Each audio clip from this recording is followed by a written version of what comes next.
বিশ্ব শান্তি রক্ষায় ছিল সুদৃঢ় শপথ, সে শপথ পালন করলেন জীবন দিয়ে। আফ্রিকার দেশ সুদানে জাতিসংঘে শান্তিরক্ষা মিশনে সন্ত্রাসী হামলায় শহীদ হলেন দেশের ৬ সেনা। সন্তানের মৃত্যুর খবরে বাড়িতে হৃদয় বিদারক আহাজারি, এমন শোকের নেই কোনো সান্ত্বনাও। কুড়িগ্রামের রাজারহাট উপজেলার ছাটমাধাই গ্রামের শান্ত মণ্ডল ২০১৮ সালে সৈনিক পদে যোগ দেন সেনাবাহিনীতে। চলতি বছরের নভেম্বরে শান্তিরক্ষা মিশনে সুদানে যান। ১৩ ডিসেম্বর বিদ্রোহীদের বোমা হামলায় প্রাণ হারান এ সেনা সদস্য। ৫ মাসের অন্তঃসত্ত্বা স্ত্রী কিছুতেই মেনে নিতে পারছেন না স্বামী হারানোর নির্মম বাস্তবতা। একই মিশনে প্রাণ হারান উলিপুরের উত্তর পাণ্ডুল গ্রামের সৈনিক মোহাম্মদ মমিনুল ইসলাম।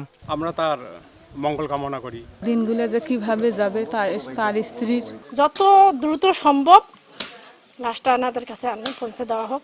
স্ত্রী ও ৩ বছরের সন্তানকে রেখে মাত্র ১ মাস আগে শান্তিরক্ষা মিশনে সুদানে যান কিশোরগঞ্জের পাকন্দিয়া উপজেলার তারাকান্দি গ্রামের মেস ওয়েটার জাহাঙ্গীর আলম। স্বামীর মৃত্যুর সংবাদে দিশেহারা স্ত্রী রুবাইয়া আক্তার। বাবা যেন আমার শহীদ হয়ে গেছে কাল বেলা, আমি কইতাই না বাবা রাইতের খবর পাইছি 12টার সময়। তোমার তো শোক, আমার চেহারা দেখো।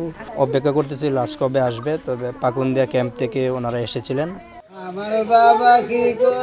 রাজবাড়ীর কালুখালী উপজেলার হোগলাডাঙ্গি গ্রামের শামীম রেজা ৮ বছর আগে বাংলাদেশ সেনাবাহিনীর সৈনিক পদে যোগ দেন।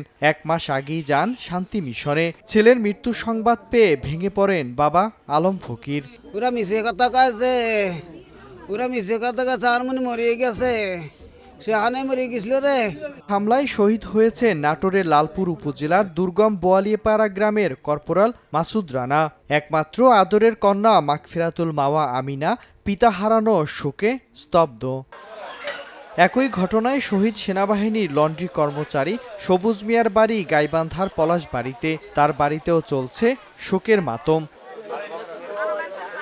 ১৪ ডিসেম্বর সুদানের রাবেই এলাকায় জাতিসংঘ শান্তিরক্ষা মিশনের ঘাঁটিতে বিদ্রোহীদের হামলায় আরও আহত হয়েছেন বাংলাদেশের ৮ জন সেনা সদস্য। মিরন আহমেদ, সময় সংবাদ।